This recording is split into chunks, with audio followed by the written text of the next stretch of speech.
Penyakit ADHD yang diidap oleh Fuji akhir-akhir ini tengah ramai sekali diperbincangkan oleh warganet. Tak sedikit orang berspekulasi jika penyakit tersebut muncul setelah Fuji mengalami pasang surut dalam hidupnya, sejak putus dari Torik dan terlibat dalam kasus penipuan yang dilakukan oleh mantan manajernya. Tentu dengan adanya kejadian ini, banyak sekali ahli yang akhirnya buka suara mengenai penyakit yang dialami oleh Fuji. Dan kali ini, Haribowo Gunadi selaku dokter kejiwaan pun mencoba untuk menjelaskan penyakit ADHD yang identik dengan perubahan sikap bagi orang yang mengidapnya. ADHD itu adalah suatu gangguan neuropsikiatri ya, jadi saraf dan jiwa yang merupakan singkatan dari Attention Deficit Hyperactivity Disorder.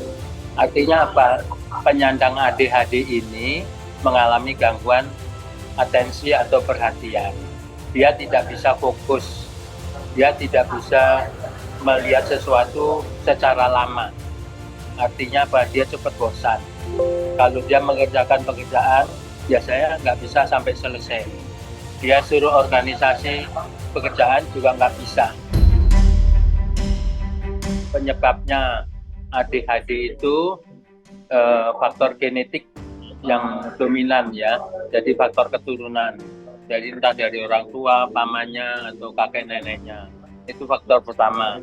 Faktor kedua, pada waktu ibunya hamil 3 bulan pertama, dia mengalami paparan dengan bahan kimia atau bahan-bahan yang radioaktif atau apa yang bisa mengganggu tumbuh kembang janin di dalam rahim ibunya. Kemudian faktor ketiga, lahir sebelum waktunya atau lahir prematur. Itu atau pada waktu dia lahir banyak mengalami atau terjadinya infeksi, misalnya sekarang ini infeksi virus dalam bentuk pandemi itu, makanya anak-anak yang dilahirkan pada masa sekarang ini ada risiko untuk terjadinya ADHD. Di samping itu juga ada hiperaktif, artinya apa? Dia tidak bisa duduk manis. Kalau teman-teman atau teman kerja atau teman sekolah ini ada penjelasan dari guru atau dari pembimbing, maka dia itu nggak bisa mendengarkan, dia udah lari-lari, udah nggak bisa duduk manis di tempatnya itu. Kemudian juga dia tidak bisa menunggu, misalnya kalau disuruh ada pertanyaannya belum selesai, dia udah jawab duluan. Kemudian ciri yang ketiga yaitu adanya impulsif, artinya apa? Dia melakukan sesuatu tanpa dipikirkan lebih dahulu, jadi secara spontan. Akibatnya apa? Penyandang ADHD ini mengalami risiko untuk terjadinya atau kecenderungan mengalami musibah atau kecelakaan, baik terhadap diri sendiri maupun bisa membahayakan pada orang lain. Kalau bahayanya sebenarnya tidak ya, cuman begini, orang dengan ADHD ini dia juga akan mengalami gangguan misalnya proses belajar, kemudian dia tidak bisa melakukan matematika, kemudian akan mengalami gangguan cemas, dia akan mengalami gangguan hubungan sosial, dia akan mengalami gangguan interaksi dengan orang-orang di sekitarnya. Kalau dia bekerja, dia tidak bisa menyelesaikan pekerjaan sesuai dengan yang diharapkan. Oleh karena orang ini perhatiannya mudah dialihkan. Risikonya penyandang ADHD ini mengalami accident prone, jadi ada kecenderungan untuk mengalami kecelakaan oleh karena dia kurang hati-hati, dia tidak bisa fokus, dia tidak sabar. Jadi itu tadi yang namanya impulsif, jadi belum dipikirkan apa-apa dia udah bertindak dahulu. Nah ini yang membahayakan dia, bisa juga membahayakan orang lain. Oleh karena tanpa sebab apa-apa, atau dia loncat-loncat, lari-lari atau melakukan sesuatu, itu yang namanya impulsif. Di tahun lalu sebenarnya 2022 kayaknya, 2021 ya, aku agak lupa juga sebenarnya. Dari psikolog, aku tahu dari psikolog, tapi ya udah sekedar tahu aja, dan aku cuman Google aja. Oh, ini yang bikin aku suka nabrak. Maksudnya nabrak itu kayak jalan tuh apapun tuh ditabrak, suka naruh barang teledor, pelupa. Dan kenapa kalau misalnya dulu kan aku suka banget nyemilin coklat ya, habis nyemilin coklat aku aktif, nanti pas malamnya nggak bisa tidur, terus energinya habis banget. Ternyata kalau misalnya ADHD itu nggak boleh konsumsi gula berlebih karena itu bisa menyebabkan sugar rush dan aku makin hyperactive, jadi nggak bagus buat kesehatan, nggak bagus juga buat itu. Makanya sekarang ada nih lagi megang gula lagi. Sebenarnya aku lagi ngurangin banget biar aku nggak terlalu aktif dan biar nggak parah aja sih. Sebenarnya itu bukan hal yang buruk kok. Aku melihatnya itu hal yang baik karena dari ADHD aku ini aku menjadi kreatif, jadi mikir terus jadi nggak terlalu ngambil pusing omongan orang karena aku gampang lupa. Terus sama kalau misalnya di dunia content creator ini, kalau misalnya otak kita mikir terus kan jadi kreatif ya. Jadi aku mengambil itu sebagai berkah dari Tuhan. Jadi nggak ada yang perlu disedihin karena itu menurut aku itu bukan penyakit, itu bukan aib. Aku ambil itu sebagai berkah. Terima kasih guys. Kalau memang tidak ditangani, pastinya akan mempengaruhi kinerjanya. Lalu kualitas hubungan interpersonalnya dengan orang lain. Termasuk juga terhadap dirinya bisa lebih mudah untuk merasa insecure, kurang percaya diri, lebih mudah cemas gitu, yang pada akhirnya mudah untuk merasa depresi. Itu salah satu ciri dari orang yang menderita ADHD ya.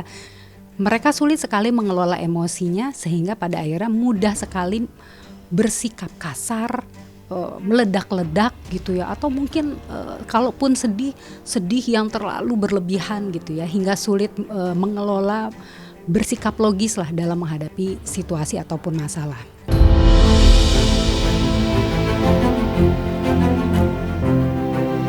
Pengakuan Fuji mengenai penyakit ADHD yang dideritanya memang sempat membuat orang terdekatnya merasa terkejut dan khawatir setelah mendengar kabar tersebut.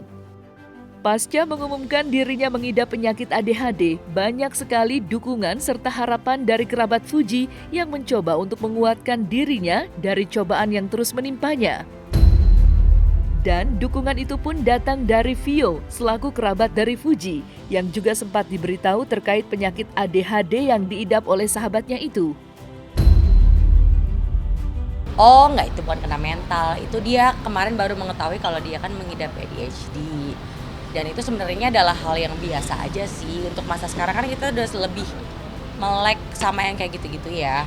Dan dia juga berani mengakui, dan menurutku tuh hebat banget sih. Dan dia juga fight untuk berobat, untuk menjadi orang yang lebih baik. Jadi kan kalau kita tahu sesuatu tentang kita yang soal kekurangan, kita bisa jadi lebih baik lagi gitu. Jadi belajar, nggak ada hubungannya. Bukan karena kena mental, itu memang sesuatu yang memang ada di sistem badan kita aja sih. Aku nggak tahu kayak gimana, cuman yang jelas memang itu ada, bisa didiagnosa di psikolog dan psikiater. Iya ada sih, dan memang waktu itu juga ke psikolog, memang aku yang saranin ke psikolognya itu, memang kebetulan juga psikolog aku. Jadi ya dia mau berusaha untuk berubah, dan memang itu tuh nggak semua orang bisa gampang nerima, tapi dia kayak ya udah aku memang begini dan aku mau jadi orang yang lebih baik lagi gitu. Gak ada hubungannya sama sekali, orang kita semua juga berhubungan baik. Kemarin juga kita ke Singapura kan, rame-rame semua sama tim MS Glow, sama Raffi, sama Gigi, sama ada Fuji juga, ada Alia juga, dan memang gak ada masalah apa-apa. Aku juga kemarin ketemu sama Torik, suka ketemu kalau mobilan. Terus kemarin juga ada sempat pembukaan SAS desain yang di PIK, dan itu juga ada Fuji, ada Torik. Jadi nggak masalah, aku juga sama Alia juga. Sebenarnya nggak ada yang bermasalah gimana sih. Baik-baik aja kok, anaknya yang memang suka kerja, sibuk kerja, karena memang ADHD itu kan bikin dia tenaganya nggak habis-habis. Jadi memang dia salurkan ke kerja aja memang gitu. Sebenarnya gini, ADHD ini kecil kemungkinan baru muncul mendadak pada saat usia dewasa ya. Seringkali ADHD ini sebenarnya sudah diderita sejak anak-anak, hanya mungkin bisa jadi si penderitanya nggak sadar atau anggota keluarganya nggak sadar gitu ya. Karena kan biasanya anak kecil kelihatan cuma aktif aja, senang main aja, sulit fokus gitu ya, nggak bisa duduk diam gitu, dianggap satu hal yang normal. Tapi lalu pada saat dewasa tekanan makin berat, lalu dia tidak mampu menampilkan sikap-sikap yang kompeten untuk bisa mengatasi problem-problemnya tersebut gitu ya. Lalu mulai juga mengganggu aktivitas ataupun bagaimana dia menjalin hubungan dengan orang lain. Nah ini yang pada akhirnya membuat si orang dewasa ini baru menyadari bahwa ternyata dia mengalami ADHD. Kalau memang tidak ditangani, pastinya akan mempengaruhi kinerjanya. Lalu kualitas hubungan interpersonalnya dengan orang lain. Termasuk juga terhadap dirinya bisa lebih mudah untuk merasa insecure, kurang percaya diri, lebih mudah cemas gitu, yang pada akhirnya mudah untuk merasa depresi. Itu salah satu ciri dari orang yang menderita ADHD ya. Mereka sulit sekali mengelola emosinya sehingga pada akhirnya mudah sekali bersikap kasar, meledak-ledak gitu ya, atau mungkin kalaupun sedih yang terlalu berlebihan gitu ya, hingga sulit mengelola, bersikap logis lah dalam menghadapi situasi ataupun masalah. Banyak banget pelajaran yang aku ambil, tapi alhamdulillah aku orangnya suka belajar walaupun malas, jadi aku anggap itu semua adalah berkah dari Tuhan. Pokoknya 2003 aku banyak bersyukur karena banyak rezeki, banyak teman, banyak circle, banyak traveling, jadi aku sangat amat senang. Tahun 2023 ini benar-benar kayak roller coaster ya, kalau lagi seru-seru banget, kalau lagi drop banget, tapi 75% aku bahagia di tahun ini. 75% ya? Hampir 80% aku bahagia di tahun ini. Paling cuma ada masalah-masalah yang bikin jadi agak berkurang dikit. Tapi overall aku sangat amat bersyukur 2023 lumayan bersahabat sama aku. Aku banyak traveling, aku masalah karir aku alhamdulillah banget. Pokoknya 2023 terima kasih.